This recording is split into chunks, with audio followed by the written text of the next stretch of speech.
Hello and welcome, it's Techman Pat. Today we are going to be answering a question that comes up a lot these days as more and more people connect to the NBN. So, what's the difference between a modem and a router, plus the fabled 2-in-1 modem and router combos, which are used by many these days? So, knowing what the difference is between a modem and a router and how each actually works can help you be a better consumer, but also a smarter one, and even save money by purchasing the right equipment for your use case. Obviously, rather than paying monthly fee to rent it from your RSP or ISP. Now, because RSPs put a premium on the hardware they sell to you, and the hardware itself is not always best nor right for your situation, and usually they use the promise of a free modem as a tactic to lock you into a 2-year contract. And sometimes actually, in fact, the way ISPs or RSPs differentiate themselves nowadays is offering no contract lock-ins, and then you just buy a modem from them. Also to note, a lot of these questions that I put out here on YouTube come from family and friends who actually just ask. Well, in making these videos, I can just send them a link instead of typing it all out, because efficiency is key. Now, in saying that, if you have any questions that you would like me to make a video about, please let me know in the comments below. And while you're down there, if you enjoy this kind of content, give us a like or even subscribe if you want to see more. Okay, let's get into it. First of, what do modems do? Well, a modem connects the source of your internet from your RSP to your home network, whether you will use ADSL, a DSL line, fiber to the node, fiber to the premises, wireless, satellite, HFC, or even a dial-up connection. The modem connects to your router or directly to your computer using an Ethernet cable or via Wi-Fi. If it's a router combo, modems are different for each type of service. They are not interchangeable, especially today with the way the NBN works. So remember, when buying a modem by itself, it will need to be specialized to your connection. However, there is a caveat, and I'll talk about it in a moment. Now, at this point, you may already know that modems and routers are usually one and the same, but for now, we're just going to be talking about them as separate items.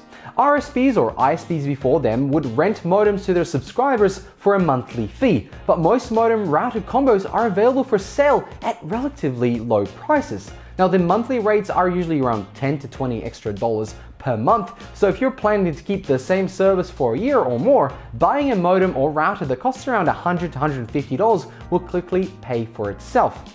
Now, each connection type has a specific modem that you need to use.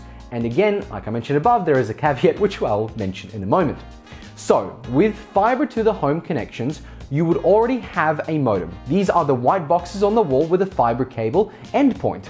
You should have 1 to 4 Ethernet ports on the box, and your RSP will let you know which one to connect to because only one will work. But you can connect to your router from then on or computer directly to that port, and that's it. So you only need a router if you want to split into more lines. And especially the fact of fiber being so easy to use, it's always one that you'd probably want to have at home. As for the rest of the connection types, they require a modem or modem router combo. Before purchasing any equipment, make sure you know what type of connection you have at home. You will come across these types of connections: NBN fiber to the node, it's VDSL 2+ connection, and it's kind of like a DSL plug, so you might see DSL on that modem box also. NBN fiber to the premises is basically any router after the fact, like I mentioned before. Also, with NBN HFC, an entity will be supplied and owned by NBN to remain on the premises permanently. It is usually an ARRIS CM8200 device that provides a single working gigabit Ethernet handoff to which you connect your new router. So no modem component required, it's the same as the fiber line. Okay, great. Now, what do routers do? Now, routers connect to the modem and create a private network in a home or place of business, such as a coffee shop. When you connect a device to the Wi-Fi or Ethernet port on the device, it's connecting to a local router, which routes and manages all the connections so they all get their share of the internet. The router also manages the names of your devices, so each device has a unique ID, which is called an IP address. Choosing the right router is a good way to make sure you get the most out of your connection, but also the most control over the connection and your home devices. So modems and router combo devices. These are modems with integrated routers that perform both functions. They can be rented for more from your RSP or purchased directly from places like Good Guys, PLE, JB Hi-Fi, basically any good tech store.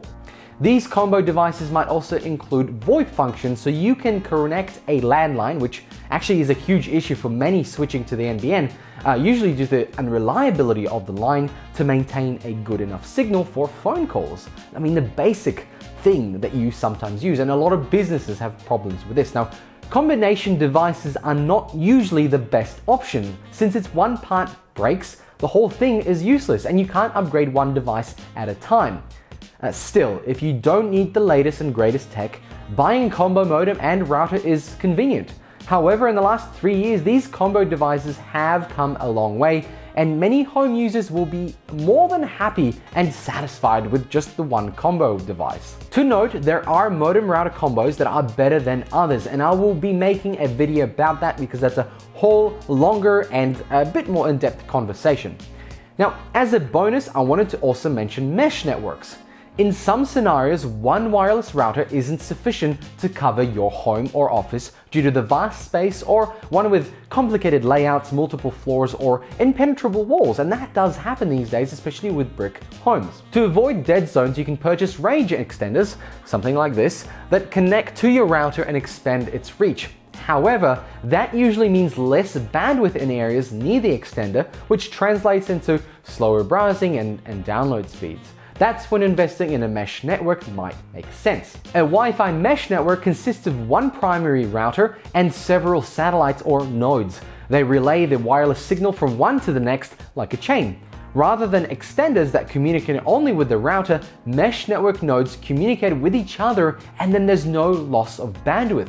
So the signal is as powerful as if you're right next to the primary router, and there's no limit on how many nodes you can set up, and you can manage it all from an app on a smartphone or just from the web interface.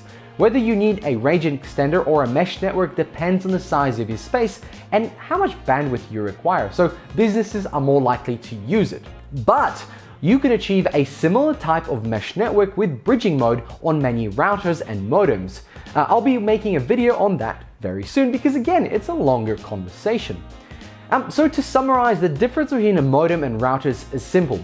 A modem connects to the internet, with a router connects to your devices and the Wi-Fi and cable network, and then they connect it back to the modem. And finally, a modem and router combo is both in one.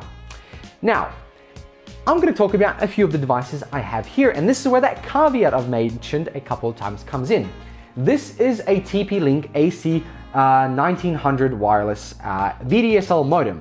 And the interesting thing about this modem is that it has VDSL, which is for your fiber to the node. It has ADSL, so you can even use it with your DSL line, so ADSL 2+. It also has fiber compatibility, which means you can plug in that internet drop-off cable from your wall or from the modem into this device, and it'll share that connection back out into your family home or wherever it needs to go. Now that is very interesting because this device has so many compatibilities, you'd actually expect it to be worse off than maybe a dedicated device. However, interestingly enough, this is the top rated TP-Link modem to get the most out of your fiber to the node speed. And I'll be making a very interesting video about the differences between the current modems that I was using and testing, and why this one has come out on top by almost 15 megabits per second. So let me know in the comments below if you are keen to see those 3 videos. Thanks for watching, and I will see you next time. TechMan Pat out. Thank you and bye.